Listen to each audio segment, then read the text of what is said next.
This is Strange Assembly episode 257. 5 games from before the year 2000.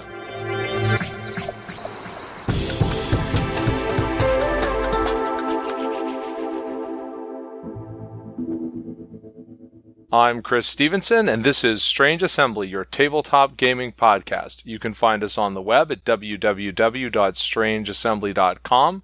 You can subscribe to the podcast there, on iTunes, or all sorts of other places. And of course, you can find us at pretty much any social media where we will be Strange Assembly. What I wanted to do today was go back a little bit in the time machine. Strike that. Go back quite a bit in gaming terms in the time machine to before the year 2000 and highlight 5 games that I think, even though they were released before the year 2000, are still just as worth playing today as they were then. I know we're all cult of the new, and even if you're not really cult of the new, there's no denying that over the last 10 years, tabletop board and card games are, on average, way better than they used to be. But, that does not mean that there are not gems from the past. And these 5 are ones that I think are very much worth trying out, if you haven't already. The first one is Can't Stop. Designed by Sid Saxon, Can't Stop was first published by Parker Brothers in 1980. The most recent US printing is from Eagle Griffin. And Can't Stop, if you've ever seen it, has this very distinctive look because the board is a stop sign. Can't Stop is a dice-rolling, press-your-luck game. In Can't Stop, you are rolling a set of 6-sided dice, and you're pairing them off. So, as anybody knows, when you pair off 6-sided dice, you get a number from 2 to 12. You have 3 markers on any one turn, and when you roll and pair off these dice, you are going to start advancing markers on the columns that represent the numbers that you've picked. So you're perfectly safe the first roll, and you're perfectly safe the second roll. But starting with the third roll, you may not be safe because you only have 3 of these markers. And if you've used them up, now you have to decide, do you want to keep on rolling, knowing that you might roll only numbers that you aren't occupying and you don't have markers for, which means that your turn ends. And not just that your turn is done now, but it means that you get nothing for that turn. You've advanced those 3 markers, they'll go away, nothing changes. If you stop for the turn, then you will take your permanent colorful markers and put them where you had advanced those temporary markers to. You pass the temporary markers on to the next player. Of course, playing it perfectly safe in a game like this is never going to win. But just risking more and more is also probably not going to win.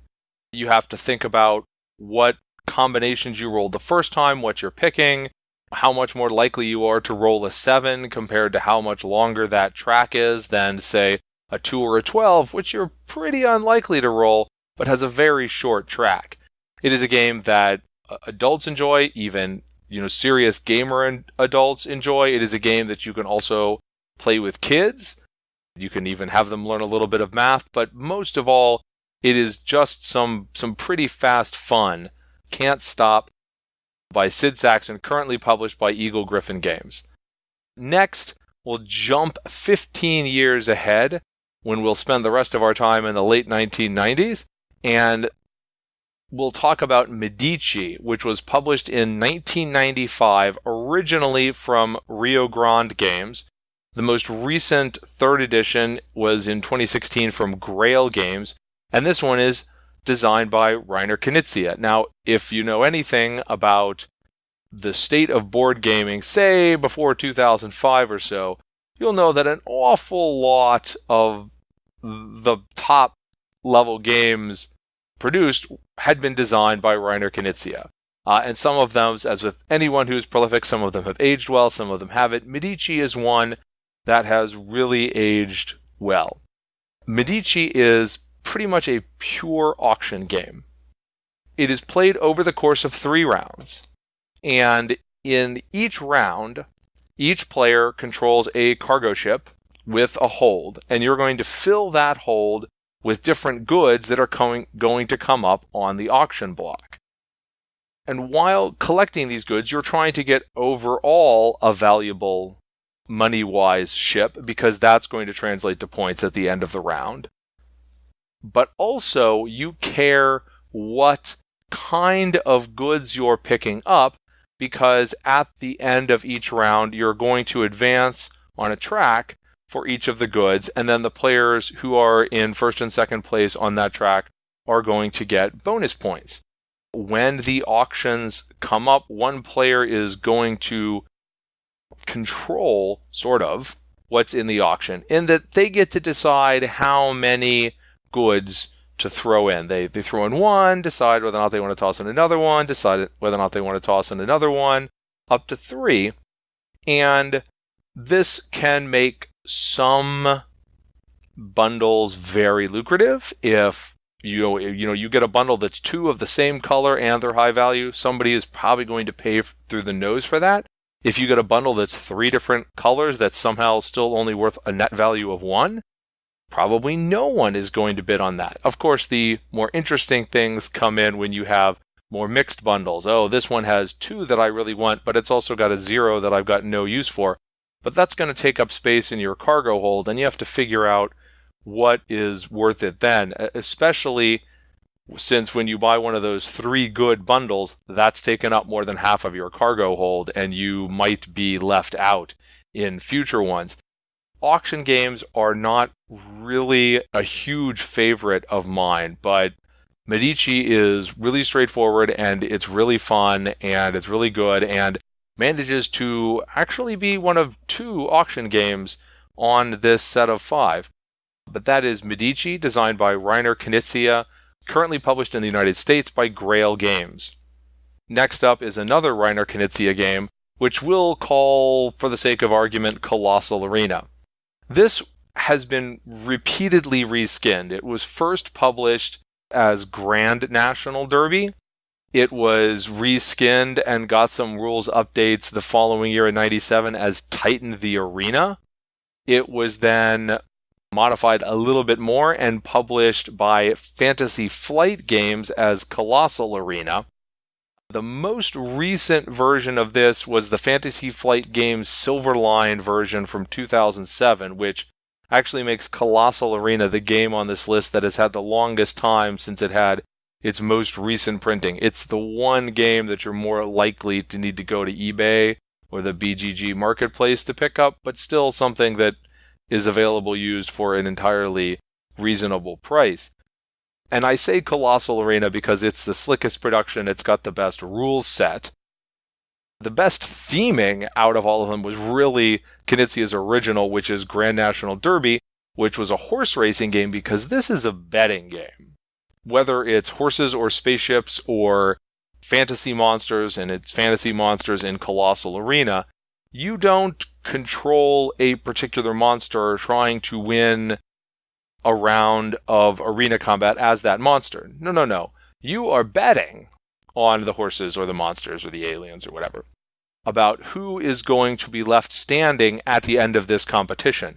And you and the other players are going to be playing cards each round, and at the end of each round, you'll start with a row of, say, 6 or 8, and then at the end of each round, one of those contestants will be entered, and then you'll get down to a final 3 and figure out whether or not you have placed your bets on the right horses or whatever. It is fast, and it is fun, and this is another one that I have had a lot of success bringing out at family gatherings. It's not great with kids because they often are not great on the betting concept and then trying to figure out who they're betting on and who they're having win. It requires a little too much hidden information usually for them to grok, but just with family members or with other gamers. Colossal Arena has been a big hit with me on more than one occasion. And that is, again, by the second game on this episode from Reiner Knizia, most recent version from Fantasy Flight Games, although that was 12 years ago at this point. The fourth game I wanted to mention today was For Sale. This was first published in 1997, got its first English version in 1998, but it's probably more familiar from the Uber Play and then Eagle Griffin version, which had similar looking boxes. And the Uber Play one came out in 2005. The Eagle Griffin came out in 2008. The most recent version is also from Eagle Griffin, and that was released only 2 years ago in 2017. For Sale is thematically a property trading game, just like Medici is thematically a trading in the Mediterranean game. It doesn't really matter for the gameplay. This one is also an auction game. In fact, it's a double auction game. Because at the beginning of the game, you're going to have cash, then you're going to trade that cash into property, and then you're going to trade that property back into cash. So essentially, you're trying to buy properties and then flip them for more than you paid for them. But the way that the auction works in each of these, instead of being what you might think of as the more traditional go around the table and everybody just picks the number that they're willing to bid, and then at the end of the round, the last person gets the option to go high and take it. In For Sale, you have a selection of, let's say you have 4 players, you've got 4 things up there that are going to be distributed to the players this round. And those have a fixed set of values. And you have in your hand a certain amount of resources. And so when you are bidding in the opening round, it's not that you're bidding a particular dollar amount for a particular property. Rather, you are bidding on selection order. So it's possible to have a spread of cards that are very similar in value, in which case it isn't very valuable to go first. So that one you might want to try to bid low on. There might be another set of properties out there where you see that there is an enormous difference between the thing that is most valuable and then the other ones. Or things where there's 2 that are pretty valuable and then 2 that are not valuable at all. Now, again, all of a sudden, you've got a much different value on what going first is. So you have to kind of gauge whether or not you think that this auction is the one where you want to use your high value material for to try to get the best properties. And then after you've done those rounds of bidding, you now have a set of properties and you do the whole thing again, except this time you're using your properties to try to get cash. And again, though, you've got those same fixed values where you are trying to hopefully turn your low value properties into at least a moderate amount of money and make sure that you use your fancy pants properties when the cash that's available is really good. Like I said, this is the second auction game on the list, which is a bit odd in a way because I don't think of auctions as a mechanic that I'm a super fan of, but like Medici, For Sale is a classic and a really great example of a genre that you can play as a filler with basically anybody. This is a light game, but a great game to play even with hardcore gamers as sort of a palate cleanser between your other heavy entries on game night. And finally, we have another small card game from 1998, and that's Guillotine.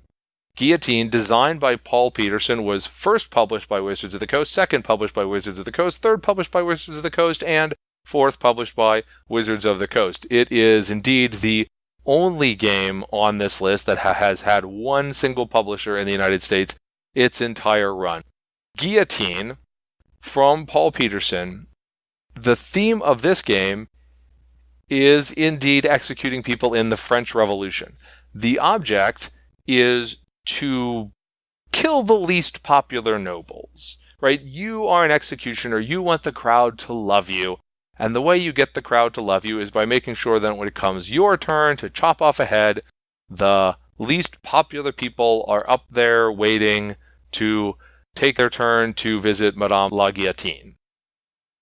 And so you're going to have a line of potential victims out there, and this is one line for all of the players, and over the course of the game, you're playing cards out of your hand to manipulate this line, to maybe change the value of the people, to change the order, to make sure that the people that are the least popular are the ones that come up on your turn. Again, fast, again, a small card game. This one, you may or may not want to play with little ones depending on what you think about the theme. I tend to fall in the it's all good fun category, but it is a morbid theme.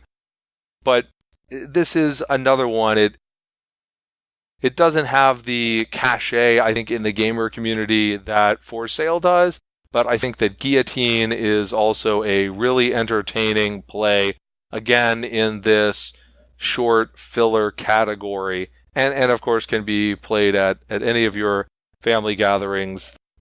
That's 5 games from before 2000 that are still worth checking out.